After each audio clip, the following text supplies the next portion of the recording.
So, you're looking for a dog trainer in Skokie. And yeah, it can feel like a lot, right? Don't worry, we're going to break down everything you need to know, from the different training styles to what it might cost, so you can feel really good about the choice you make for you and your pup.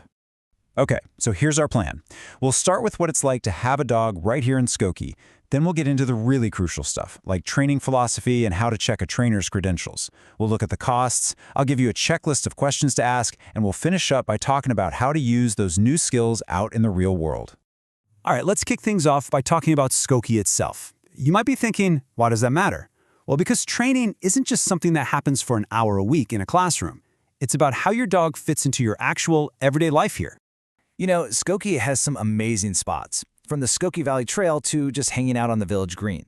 When your dog has good manners, taking them to these places is actually fun and relaxing. It's really just about being a good neighbor and enjoying our community without any stress. Okay, this next part, this is probably the most important thing we're going to talk about. It's the trainer's philosophy. And this isn't just about teaching sit or stay, it's about the kind of relationship you're building with your dog. So, the method you're really looking for is called positive reinforcement. All that means is you reward the good stuff, the behaviors you want to see more of. It's backed by science, it's humane, and honestly, it's just the best way to create a really solid, trusting bond with your dog. You can really see the difference here. On one side, you have these modern, effective methods that are all about building your dog up and making them more confident. And on the other, well, you've got these older, harmful methods that use fear or intimidation. Those can seriously backfire, making behaviors worse and breaking that trust you have with your dog. So you definitely want a trainer who's all about that positive, reward-based approach. Okay, so you're on board with positive reinforcement. Awesome. But how do you actually know if a trainer is legit? And how do you pick the right kind of class or program for your dog? Here's something you really need to know about Illinois. Dog trainers aren't licensed by the state. That means, technically, anyone can hang a sign and call themselves a trainer. That's why these certifications are so valuable. They show you that a person has actually put in the work, passed some tough exams, and is serious about their profession.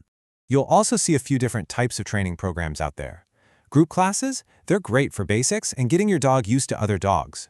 Private lessons are perfect when you need to work on something specific right in your own home, like, say, jumping on guests. Then there's board and train, which is a much more intensive option for dogs that need a lot of focused work. Okay, let's talk money. It's good to have a ballpark idea of what training costs here in the Skokie area, so you can plan for it and know what you're getting for your investment. So, what's the typical investment for professional dog training around Skokie and Cook County? Let's take a look. As you can see, there's a range. A standard 6-week group class will probably run you a few $100s. Private lessons are usually by the hour, and you can often get a better deal with a package of sessions. And then, board and train programs are the biggest investment, since that includes round-the-clock care and training. And of course, these numbers can shift depending on a trainer's experience level and their certifications. Okay, so you've done your research and you've got a couple of trainers you're interested in. Now it's time to talk to them. Being prepared with the right questions is going to make all the difference in feeling confident about your choice. Here's your checklist for that conversation. First up, ask about their methods. You're listening for positive reinforcement. Next, ask about their certifications, like the ones we mentioned. Then, ask how they'll tailor the training specifically for your dog and your goals. And finally, make sure you understand all the fees and policies. And, this is a good one, ask how they'll help you take what you learn in class and apply it to your everyday life. And that brings us to the last part, taking all this great training and using it out in the real world. A big part of that is just knowing the local rules and the best spots to practice. 8 feet. That's the number to remember. In Skokie, if your dog is off your property, the leash can't be longer than 8 feet. It's a simple rule, and with good leash manners, it's no big deal. Okay, a few other local things to keep in mind. Your dog always needs to have their current rabies tag on their collar. Also, know that excessive barking can actually be a noise violation, so that's another place training comes in handy. And just so you know, Skokie doesn't have its own village license, but you absolutely have to be up to date on that rabies vaccination. So where can you go to practice all these new skills? Well, the Skokie North Shore Sculpture Park is awesome for working on that loose leash walking. Want to work on focus with lots of squirrels and smells? Try the Emily Oaks Nature Center. The Cook County Forest Preserves are perfect for longer walks.